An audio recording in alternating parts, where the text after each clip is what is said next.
When Kokomo speculators discovered natural gas in 1886, news traveled quickly from Kokomo all the way to New Rochelle, New York, where Charles Edward Henry, a successful glass chemist, saw an opportunity.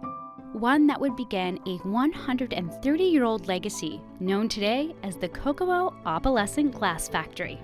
He had already had some connections in the industry, including Louis Comfort Tiffany.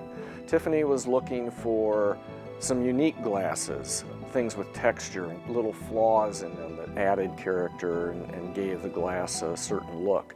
And Henry was willing to provide that. When he heard about the Indiana gas boom, he decided to come over to Indiana because what better place to have a glass factory if you can have free natural gas? And the city of Kokomo actually gave him this property. And so then he erected the original furnace room and started manufacturing his glass. On November 16th of 1888, Henry shipped his first haul of glass, over 600 pounds of brilliant blue and white sheets to Louis Tiffany. Shortly thereafter, Henry also shipped glass to display at the Paris Exposition, a World's Fair where he won a gold medal. New orders poured in from across Europe. We're famous for our colors, the vibrance of the colors, the richness and the density of the colors.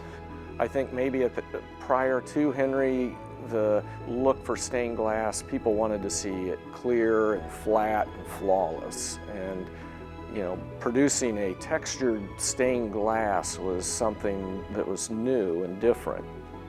Despite the surge of success, Henry's poor financial management led to bankruptcy within the year. But the Kokomo community band together to save the factory. 3 local businessmen purchased Opalescent Glass Works, and over the next century, the families built a glass empire. Kokomo's glass can be seen across the world, from architectural wonders like the Chicago Cultural Center and Frank Lloyd Wright's Dana House, to stunning places of worship like the Air Force Academy's Cadet Chapel and even the Vatican. In fact, there are estimates that 75% of the world's churches contain Kokomo's opalescent glass. Today, it is the oldest stained glass manufacturer in the country. So we make our product just like we did back in 1888. The process has not changed, and we're using the same recipes that we did in his day. We melt the glass the same way we did. We hand ladle it, we hand mix it, and roll it. It's all essentially the exact same. And the thing that's unique about that is no 2 sheets of glass are going to be identical. Each one is going to be a unique piece of art. And because of this approach, the Kokomo Opalescent Glass Factory is able to offer 22,000 different combinations of color and texture. The furnace's 12 crucibles can each hold a different color of molten glass, up to 600 pounds at a time.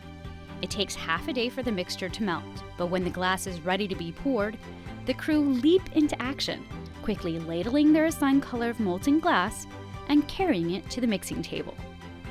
And that is an art form more than a science. It takes a lot of years and a good eye to know when you've got the appropriate mix. You don't want to overmix it because it'll become muddy, and you don't want it to undermix it because then you'll have the colors segregated where you want them combined together in just the right amount. When the mix is ready, specialized rollers flatten it into a sheet, and the sheet is pushed into an annealing furnace. There, the glass is gradually cooled to prevent cracks. Once the sheet reaches the trim room, it is ready to be cut into the necessary sizes. All told, the factory produces between 1,500 and 2,500 square feet of unique glass each day.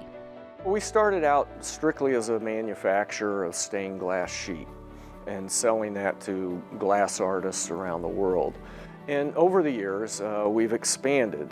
Back in the 90s, we added the hot glass studio, where we have glass blowers on staff, and they produce really an unlimited number of products there. Rondelles are a common product for us. We probably produce more of those than anything, but we also do vases, bowls, paperweights, you name it.